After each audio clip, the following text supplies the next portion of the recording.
जय जिनेंद्र। पूर्णार्घ जैन ग्रंथवाचन अर्घ 7 भाग 41।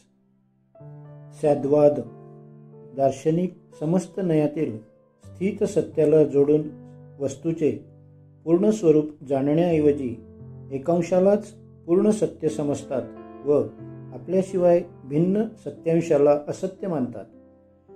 त्यामुळेच दार्शनिक संघर्ष सुरू होतो। दार्शनिक आपण मानलेल्या सत्यांशाला पूर्ण सत्य मानून दुसऱ्याच्या सत्यांशाला पूर्णतः असत्य ठरविण्यासाठी तर्कवितर्क लढवितात। या संघर्ष ज्वाला शांत करण्यासाठी भगवान महावीरांनी एकांत ऐवजी अनेकांतची शीतल सरिता प्रवाहित केली। त्यांनी नित्य अनित्यादी पक्ष घेऊन संघर्ष करणाऱ्या दार्शनिकांना सांगितले की तुम्ही समजता ते सत्य नाही, तुमचा एकांतवाद चुकीचा व अयोग्य आहे। प्रत्यक्षात वस्तू एकांत व नित्य नाही, तसेच एकांत व अनित्य नाही, तिच्यात एकत्व व अनेकत्वही आहे। वस्तू अनंत व अनेक धर्मांनी युक्त आहे, त्यामुळेच तिला एक धर्माने युक्त म्हणणे म्हणजे सत्याचा तिरस्कार करणे होय। पूर्ण सत्य समजण्यासाठी भगवान महावीरांनी अनेकांत दृष्टी दिली व तिच्या अभिव्यक्तीसाठी सद्वादाची भाषा दिली। अनेकांत व सद्वाद एकाच सिद्धांताची रूपे आहेत, त्यामुळे साधारण व्यक्ती दोहोंना एकच समजतो। बाह्यतः त्याच्यात एकत्व प्रतीत होत असले तरी दोन्हीत थोडेसे अंतर आहे।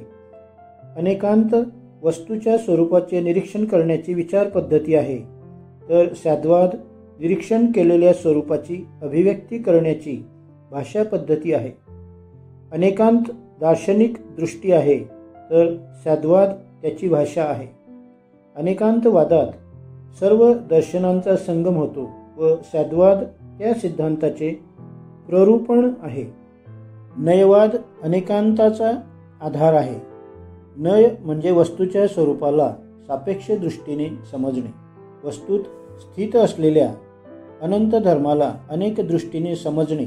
ज्याप्रमाणे फळात आकार, रूप, गंध, स्पर्श व आणखी काही धर्म असतात, तथापि जेव्हा आपण आकाराच्या दृष्टीने पाहतो तेव्हा ते फळ गोल त्रिकोणादी आकाराने प्रतीत होते। रसाच्या दृष्टीने पाहिल्यास गोड किंवा आंबट प्रतीत होते। हे सर्व दृष्टिकोन नयवादात समाविष्ट होतात। सप्तभंगीवाद हा सद्वादाचा आधार आहे। वस्तुगत धर्म सापेक्ष आहे, त्यामुळे विश्लेषणही सापेक्ष होते।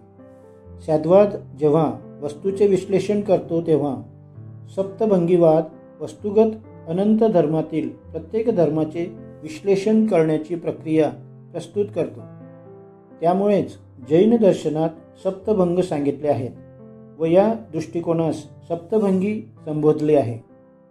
त्याचे प्रकार पुढील प्रमाणे: 1 सद अस्ति, 2 सद नास्ति, 3 सद अस्ति नास्ति, 4 सद अव्यक्तव्य, 5 सद अस्ति अवक्तव्य, 6 सद नास्ति अवक्तव्य, 7 सद अस्ति नास्ति अवक्तव्य। हे 7 भंग अस्तित्व धर्मांनी युक्त आहेत। अशा प्रकारच्या अन्य धर्माच्या आश्रयांनी सप्तभंगी होऊ शकतात। यात प्रथम भंग विधेयात्मक विचारांच्या आधारापासून निर्मित आहे। वस्तूच्या अस्तित्वाचे विधेयात्मक ढंगाने त्याचे प्रतिपादन केले जाते। द्वितीय भंगाचा आधार निषेध, तृतीय भंग विधी व निषेधाचे क्रमशः वर्णन करतो। तो प्रथम व द्वितीय भंगाच्या संयोगापासून उत्पन्न होतो। चतुर्थ भंगात विधी निषेधाचे विश्लेषण करणे अशक्य असते, म्हणूनच अव्यक्तव्य म्हणतात। पंचम भंगात विधी व अव्यक्तव्य यांचे प्रतिपादन असते। 6व्या भंगात निषेध व अव्यक्तव्याचे प्रतिपादन करतो। सप्तभंग विधी निषेध व अवक्तव्य यांचे प्रतिपादन करतो। मूलतः वस्तूमध्ये प्रतीत होणारे धर्म विद्यमान असतात, यांचे अपेक्षेसह विवेचन करणे म्हणजे सद्वाद होय। उदाहरणार्थ, ज्यावेळी आपण मनुष्य मनुष्य आहे असे म्हणतो, त्याचवेळी मनुष्य पशुरूप नाही हे स्पष्ट होते. मनुष्य रूपाने तो अस्ति व पशुरूपाने तो नास्ती होय. यावरून वस्तूमधील अस्तित्व निरपेक्ष नसून वस्तूच्या स्वरूपाच्या अपेक्षेनुसार असते. आपल्या स्वरूपाने सत वस्तू पररूपाच्या अपेक्षेने त्याचवेळी असतही असते. याशिवाय तृतीय पक्षाचा स्वीकार दोन्ही प्रकारे करता येतो. वस्तू सत ही आहे व असत ही आहे. ही दृष्टी स्वरूप व पररूप दोन्हीच्या क्रमिक अपेक्षेने सांगितलेली आहे. पहिल्या दोन भंगात वस्तूचे एक एक स्वरूप समोर येते, परंतु तिसऱ्या भंगात दोन्ही पक्षाचा स्वीकार करणारी दोन रूपे दिसतात. चतुर्थ भंगात वस्तूतील सत व असत दोन्ही विद्यमान असले तरी त्यांचे प्रतिपादन एकदम करता येत नाही, म्हणूनच त्या स्वरूपाला अव्यक्तव्य म्हणतात. अंतिम तीन भंग संयोगित होण्यास सुलभ आहेत. वस्तूचे व वस्तुगत धर्माचे विश्लेषण करण्याची सत्याकडे नेणारी एक वेगळीच पद्धती आहे व परस्पर विरोधी पक्षामध्ये समन्वय करण्यासाठी ही पद्धत मार्गदर्शक आहे. जैन विद्वानांची ही एक अनुपमेय देणगी आहे. सद्वादात वस्तूच्या स्वरूपाचा निश्चित बोध होतो. येथे सद अर्थात सतचा अर्थ कदाचित नसून अपेक्षा आहे. आत्मा सत अस्ति म्हणजे येथे सदचा अर्थ कदाचित नसून अपेक्षा असा आहे. आत्मा सद अस्ति म्हणजे आत्मा कदाचित नव्हे, तर आत्मा आपल्या चैतन्य स्वरूप युक्त आहे. अशा प्रकारे सद नास्तीचे तात्पर्य पररूप किंवा जडतारूपी आत्मा नव्हे. तिसऱ्या पक्षात चैतन्य स्वरूपाच्या अपेक्षेने आत्मा आहे व जडतेच्या अपेक्षेने तो नाही. उभय पक्ष कथनानुसार आत्मा अव्यक्तव्य आहे. भगवान महावीरांनी आपल्या कथनात संशयाला स्थान दिले नाही.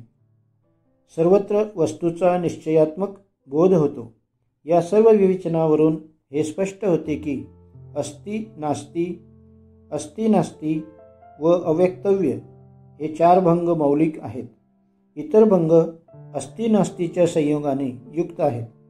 या 7 भंगात सर्व अपेक्षांचा समावेश होतो. अशा प्रकारे भगवान महावीरांनी अनेकांत व सद्वादाच्या द्वारे वस्तूच्या या यथार्थ व सत्य स्वरूपाला समजून दार्शनिक संघर्ष नष्ट करण्याचा प्रयत्न केला व हा संघर्ष नष्ट करण्याचा उपाय अनेकांत आहे यावर त्यांनी भर दिला. एकांत आग्रह असल्यावर अवलंबित असून संघर्षाचे मूळ आहे. वैमनस्य राग द्वेष वैर इत्यादी वाढविणारा आहे. त्यामुळेच पूर्ण सत्य जाणणे पाहणे व पूर्ण शांती प्राप्त करण्याचा मार्ग सांगितला आहे. जैन दर्शनातील हा सिद्धांत अनेक प्रकारे महत्त्वाचा असून विचारवंतांमध्ये सामाजिक घटकात सहिष्णुता सहअस्तित्व इत्यादी भावना प्रस्थापित करण्यासाठी या व्यावहारिक सिद्धांताचे महत्त्व अनन्यसाधारण आहे. म्हणून जैन दर्शनकारांनी भारतीय दर्शन व समाजाला दिलेली ही महत्त्वपूर्ण दृष्टी आहे.